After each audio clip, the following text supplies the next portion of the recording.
Oi, gente. Boa tarde. Tudo bom com vocês?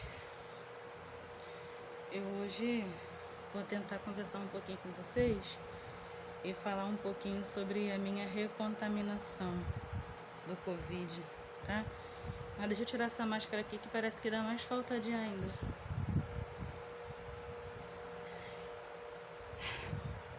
Então, gente,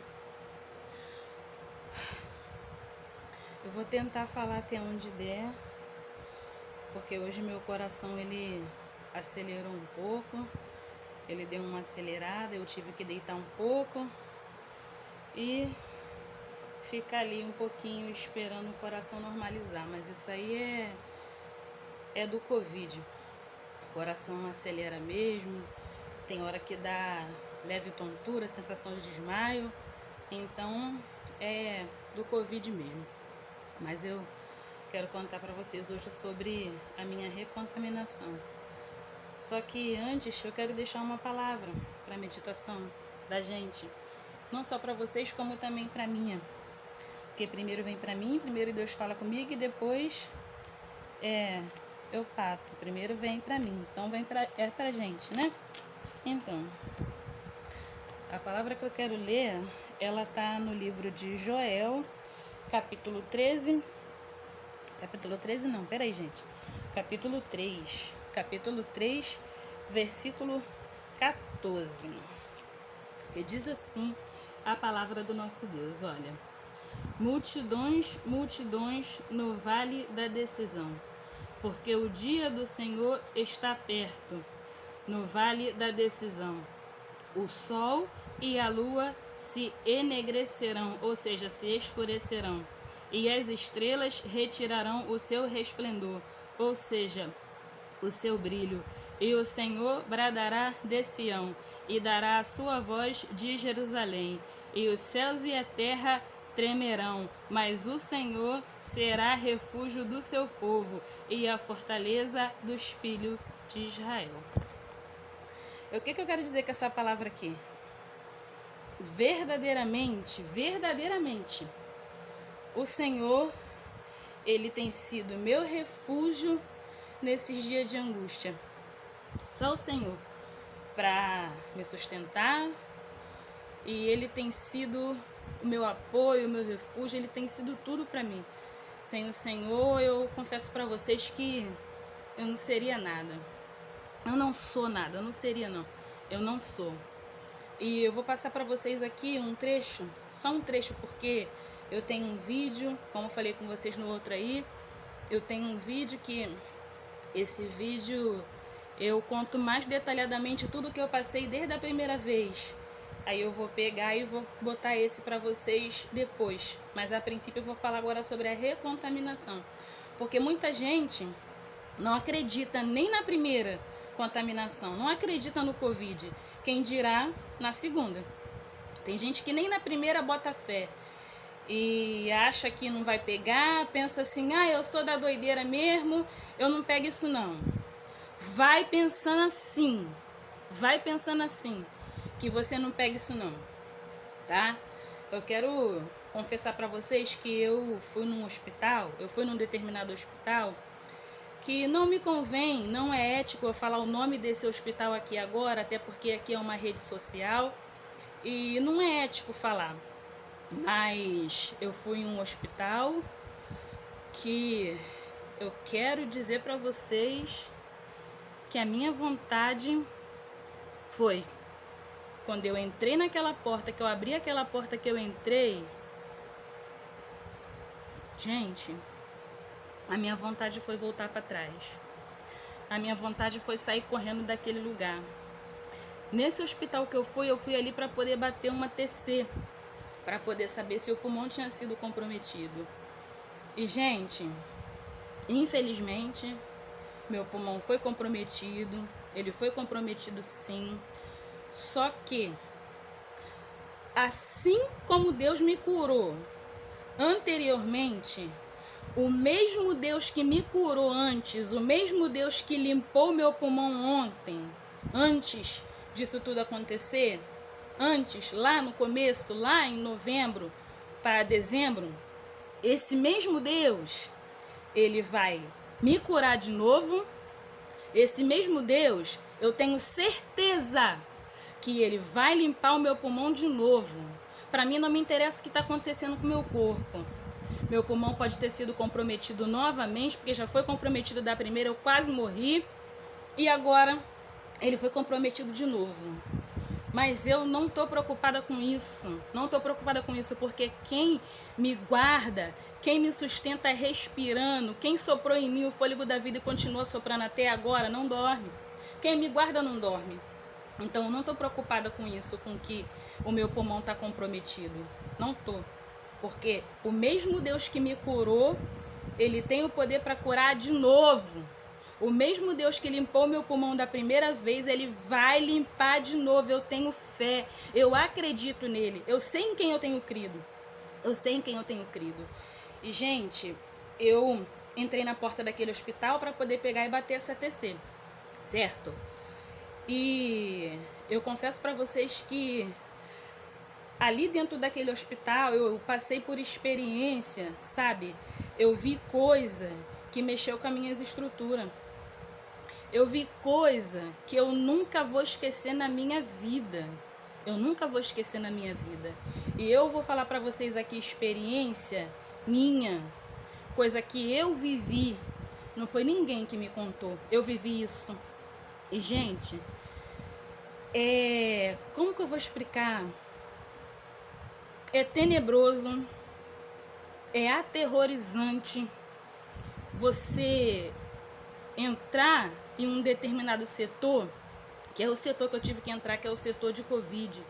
Você entrar em um determinado setor e ali você vê um monte de cama, uma do lado da outra, e um monte de gente deitada internada. Aí você olha para o lado e você vê cilindro de oxigênio. Você olha para o lado, você vê pessoa que não consegue respirar direito e você não pode fazer nada. Foi o que eu passei. Você vê pessoa querendo respirar, a pessoa não consegue respirar direito, a pessoa sem ar, querendo respirar e você não pode fazer nada para ajudar. Foi o que eu passei. Foi o que eu passei. Foi o que eu vivi. Você olha para o lado, você vê pessoas conectadas a oxigênio. Gente, é muito triste. Olha, é coisa que a gente, assim, não imagina. Não imagina. A gente tá aqui no nosso mundo, a gente vive aqui no nosso mundo, a gente não imagina como tá dentro do hospital. Quando eu falo aqui para se cuidar, eu posso estar sendo tida como chata, né? A Joyce é chata, ela fica falando isso o tempo todo, mas foi experiência que eu vivi, gente, é muito triste. É muito triste, é muito aterrorizante. É muito aterrorizante você ver. Não é só a pessoa de idade, não, gente, não. No setor que eu tava, onde eu tive que entrar, não tinha disso, gente. Não tinha disso, de que é de idade. Lá tinha pessoa mais velha de idade, lá tinha criança, lá tinha mulher grávida. Gente, olha, só vivendo para saber. Só vivendo para saber, porque para mim que eu tive o primeiro, a gente adquire experiência. E tem pessoa que teve, eu começo até a tremer. Tem pessoa que teve, mas teve da forma branda e não sabe nem do que eu tô falando. Não sabe nem o que é experimentar essa experiência de quase morte. Eu nunca imaginei passar por isso na minha vida, mas eu passei. Eu nunca imaginei passar por essas experiências que eu tô vivendo, mas eu tô passando. Eu tô falando a minha experiência, eu tô falando o que eu vivi, não é o que ninguém me contou. Não é o que ninguém me contou, gente. Você vê corpo passando do seu lado, dentro do saco. Gente, é muito triste. É muito triste, gente. É muito triste. Eu não aguentei. Eu saí pra fora chorando. Eu saí pra fora chorando. E meu marido tava do lado de fora. E ele ficou apavorado porque ele pensou que fosse alguma coisa comigo, gente. Mas é muito triste você ver corpo passando assim, do seu lado, no saco. Você vê, escutar o médico gritar assim, chama a família do fulano de tal, do senhor fulano de tal, ou do fulano de tal, chama a família e dá o nome da pessoa. Aí entra a família lá pra dentro, a família fica do lado de fora desesperada, apreensivo, e entra lá pra dentro. E daqui a pouco você vê as pessoas saírem gritando, apavorado, em desespero, porque perdeu seu ente querido. Gente, é muito triste. Gente, é muito triste. Você vê pessoas sentado na calçada do lado de fora, chorando, desesperado. Gente, é muito triste.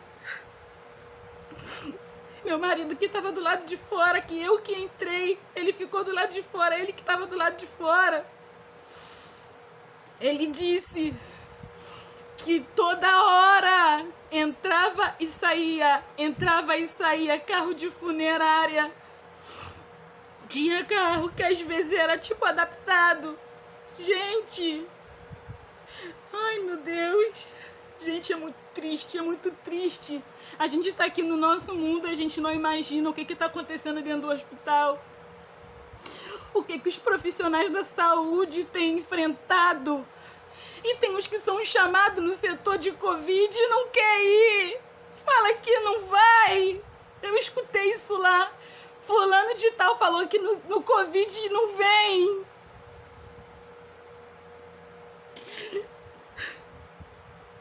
Gente, é muito triste. Meu marido passou pra mim que durante o tempo que ele tava lá fora e vendo toda hora, entrando e saindo carro de funerária, ele foi perguntar pro rapaz, é todo dia assim? É todo dia isso aqui? E o rapaz falou pra ele, hoje tá calmo. O dia que eu vi tava calmo, gente. E ele falando, hoje tá calmo. Porque tem dia que eu não consigo nem lavar ali onde é colocado. Gente, é muito triste, muito triste. Ai, meu Deus. Gente, é muito triste. É muito triste. Eu nunca imaginei passar por uma experiência dessa. Eu nunca imaginei passar por essas coisas. A gente fica na nossa casa, a gente vê o jornal, mas a gente não imagina. A gente vê às vezes e pensa que é mentira. Mas, gente, eu vivi. E lá também tinha essa cadeira. Uma cadeira que tem aquelas bolas toda ornamentada que é para as pessoas que recebem alta. Eu passei uma tarde lá, umas horas lá. E, gente, eu não vi ninguém sair naquela cadeira. Eu não vi ninguém sair naquela cadeira. Eu não vi ninguém sair e passar naquela cadeira. Muito pelo contrário. Passou do meu lado, foi um corpo e um saco. E uma marca sendo empurrada em um carro. Um carro, uma marca, eu não sei.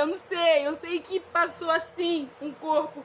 Gente, é muito triste você ver pessoas sendo transferidas de setor e passando assim, do seu lado, conectado com a coisa. É muito triste, gente.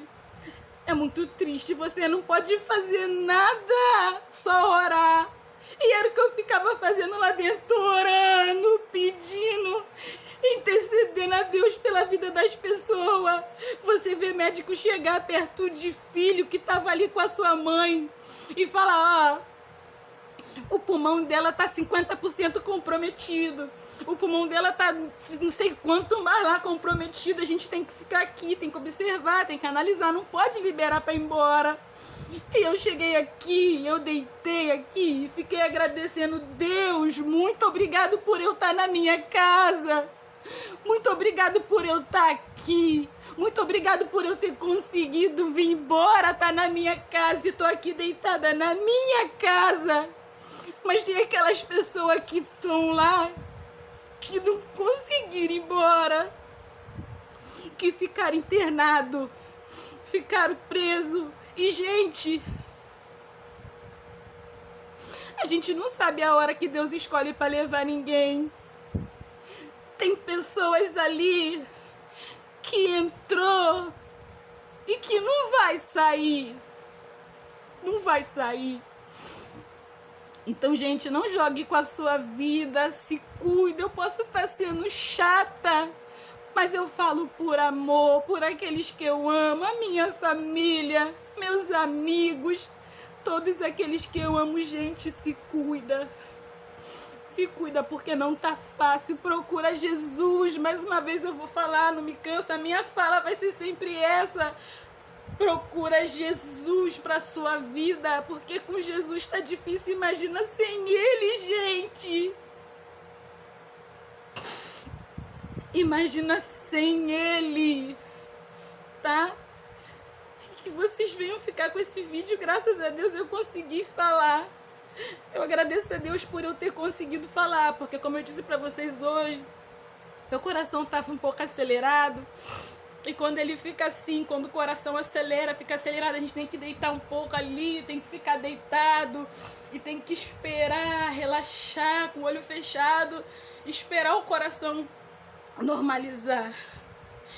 E eu pedi a Deus porque eu precisava falar. Eu precisava falar. E eu louvo, exalto, engrandeço e glorifico o nome do Senhor, porque eu tenho Ele na minha vida. Eu tenho Ele, o meu refúgio. Eu tenho Ele o tempo todo comigo para poder estar me ajudando. Eu agradeço muito a Ele. Agradeço muito porque só estou aqui por milagre dEle. E assim como Ele me sustentou respirando, Ele vai continuar sustentando. Não me importa. Não me importa se o pulmão está comprometido ou não. Ele vai continuar me mantendo respirando. E Ele vai limpar o meu pulmão. E que vocês venham ficar com esse vídeo, tá, gente? Que Deus abençoe vocês. Que Deus proteja vocês, livra vocês, guarde vocês. E que Deus Gente, procura Jesus. Que Deus ele venha tomar frente na vida de cada um. Fique na paz do Senhor.